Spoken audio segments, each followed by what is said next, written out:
the way, we didn't get to talk about the end of the NCAA basketball. First and foremost, congratulations to Jerry, who finished first place in our bracket challenge, followed by ESPN fan 52643222646. Big fan of his work. He finished second. Then Matt third, Jimmy fourth, Pauline and Kaylee fifth and sixth. Purdue not being able to win the championship killed it for him. And then me, then Sean, Jason, LOL, Houston, LOL, Kentucky, LOL. And then the fantastic, I'm not sure who, do we know who that is? I found out he's one of our Twitter followers. I'm not sure who he is, but he is a Twitter follower. All right, I gotcha. Shout out that guy.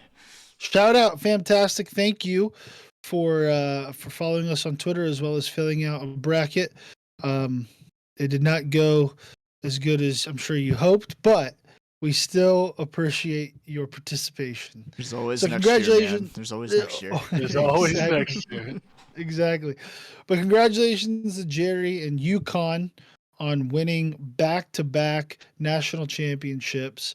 It was a pretty incredible game. I know, again, we're a week and a half removed from the championship game, but just a quick overview.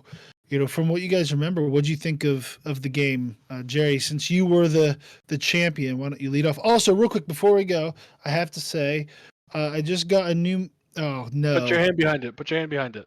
Hand behind it. Yep. Oh, perfect. Nice. A new mug my girlfriend got me. Unnamed sports show. So this will be my beverage container of choice for the foreseeable future. So anyway, Nice. Jerry, what'd you make of UConn's win over Purdue? That is awesome. We need to get some of those to our fans. Yeah, if she can get that made again somehow. Fans, first of all, I need one. Yeah. Yes. We'll ask where she got that from so we can get the whole crew some, and then maybe we'll open a merch store. Who knows? Yeah, something on the side, some slight. Yeah. No, but I mean, pretty decent game. It was kind of tight there for a while, but UConn kind of doing what they've done all tournament long, just pulling away, absolutely dominating on all ends of the floor. Turns out Donovan Clingan was the cure, the antidote for Zach Edey. And yeah, I mean, when Zach Edey, even though he played a pretty decent game, the rest of his team just wasn't there with him. And UConn was just all around the better team all game long. So not surprised to see UConn and Dan Hurley go back to back. Maybe they'll be coming for that 3P. I don't know, but congrats to them, and we'll see what happens next year for them. It'll be interesting. I will disagree with you a little bit. I don't think he was the antidote to Edey. Edey still had almost 40 points. He had 37 and 10. Fair point. It was, I guess it was more let Zach Edey get his and cover the rest of the team. Everything. Yeah. Exactly. Which they did a good job of. They did not double Edey hardly at all, which everyone at first was, especially at the beginning of the game, it seemed it was going to be close, it was going back and forth. But then at some point, Edey went a little bit cold. They couldn't get any threes to go. And then, as UConn has done literally to everybody, they went on like a 20-8 run, 20-6 run, and just blew the game open. And after that, it just, especially when you rely on a big man, when you're down that much and all you're getting is 2 points at a time, it's really hard to climb your way back in, especially when they do such a good job. They had that, I can't remember his name, but their best guard who was just picking up full court every time, the Purdue point guard, and just tiring him out all game. Yeah. Lockdown. So it's very impressive. UConn's defense is what impressed me the most. Like complete lock on everyone except Edey, realizing that Edey's going to get his, but other than that, like nobody else could do anything. Yeah, so no, I thought I agree. I think honestly both losing teams, women's and men's, kind of suffered just from the same thing. Like you were able to focus one player and not focus one player. Maybe that one player is able to score a little bit, but the whole team around them, if they're not able to help and support, like you're not going to win the games. Right. Yeah, and that's a great segue into the women's championship, which was South Carolina against Iowa, and Caitlin Clark. I mean, she didn't. I don't think she didn't have quite the performance like Edie had in the men's championship game. I thought that Caitlin Clark's first quarter was absurd. She had 18 in the first quarter, and then I think she finished with 27. So 30. I, She had 12. was it 30? Yeah, rest of the Yeah. quarters. Yeah. Yeah. So she had 30, which again to say like, oh, that's disappointing. Yeah. It wasn't disappointing. What I thought was disappointing was when you watch that game, South Carolina just slowly, just because across the board they seem to have the better players, slowly starts to take the lead. And then Clark down the stretch wasn't just taking over like I'd seen her do before. I saw her do that against Ohio State. I saw her do that against a couple people. And it's hard. I don't want to discredit South Carolina at all. They were undefeated all season for a reason. They're an incredible team. That girl they have on the inside, she is a beast. She's what, 6'8"? Cardoso, I think. Yeah, Cardoso's her name. 6'7". Yeah. 6'7", big body, great touch around the glass. Like she's a great player. Yeah, I think she got drafted second too. Like, Yeah. She got drafted second by the Chicago Sky. Yeah. And they also took Angel Reese fourth What a or crazy- fifth, I think. That's gonna be a scary What a team. crazy tempo. Yeah. Unbeatable. I mean, not unbeatable because the what are they? Iowa or the Fever. Indiana Yeah, Fever Mhm. Yeah. have the rookie of the year who also played at Iowa, and then Caitlin Clark now. So that's going to be a nice rivalry. Iowa. I keep saying that. Sorry. Indiana versus Chicago. I think that would be cool. But anyway, back to the game.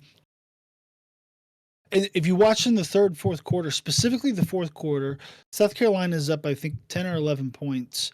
And Clark's passing up everything. Like, she's not just going, we're going to live and die by me. She would like dribble. She wasn't really getting doubled, and she'd just kind of pass it inside or pass it off. And there was a lot of missed layups, or these other people would be taking contested shots and missing. And I'm like, listen, if we're going to be shooting contested shots, just do your step back three from the logo. I don't care. Like, that's still the best option that you have, is you taking over the game. So I was a little frustrated by that watching it. But still, hats off to South Carolina. They were similar to. It was very similar to UConn, in that they just were very, very good all around at every position. They were just the better team, and sometimes the better team just wins. We've talked about it before on the show. Like, it just happens. Yeah, Yeah, no, the guard that was on South Carolina, she was.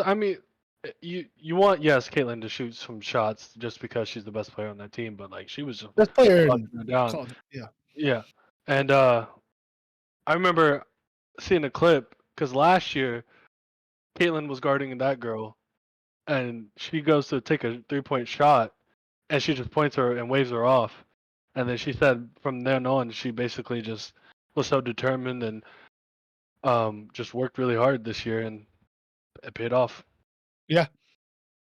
Again, Caitlin Clark's the best player in women's college basketball, and one of the most influential player this year in college basketball in general, and was able to lead. I'm sorry, I'm getting some technical issues. I'm getting some echo. I apologize. Anybody else getting that? Mm-mm. I heard it for a little bit. It just went away. Yeah. Okay. Sorry for everyone watching. Anyway, we'll edit that out. Done. To finish the point, I think Caitlin Clark was still really good in that championship game. I think I just wish she would have tried to just take the game over at the end, and just, the team lived and died by her, and I wish they would have ended the season living and dying by her shot. So anyway, that's about all I got on that. Good season of college basketball. Great season of college basketball. Men's and women's. So Yeah. Awesome. And if I'm not mistaken, the Indiana Fever have already sold out season tickets. So Yeah. And jerseys. and jerseys and jerseys. And I think Caitlin Clark is getting like a 8-figure shoe deal with Nike, I believe. So Sounds about right. yeah. Which, speaking Sounds of about that, right. her salary being like less than 80,000 for the year is absurd. I mean, what are they gonna do? I trust me, I they know make that's just negative how it is. 10 But mil. Yeah. yeah, I've heard about this several times. They're like, and obviously there's a massive disparity between what women's basketball gets paid versus men's basketball, but nobody goes to these games. Now, I think that'll change. I Exactly. think as people like Caitlin Clark and Angel Reese and these stars that can draw an audience come in, I think you'll start to see the salaries start to skyrocket as people start to actually watch the WNBA. More TV deal. It's really the TV deals. I mean, that's what it'll be. yeah. They can sell at the stadiums if they can get TV deals and get people to tune in. I mean, the women's national championship, or no, I'm sorry, the women's semifinal game had more viewers than like some Ohio State games this year, which is if you Absurd. would have said that last year, people would have said you're crazy. Like, it's absurd. And it's awesome. It's great for the sport. Thanks for watching this video of the Unnamed Sports Show. Don't forget to like and subscribe and follow us on social media at Unnamed Sports S. Also, be sure to join us live Wednesdays at 7 p.m.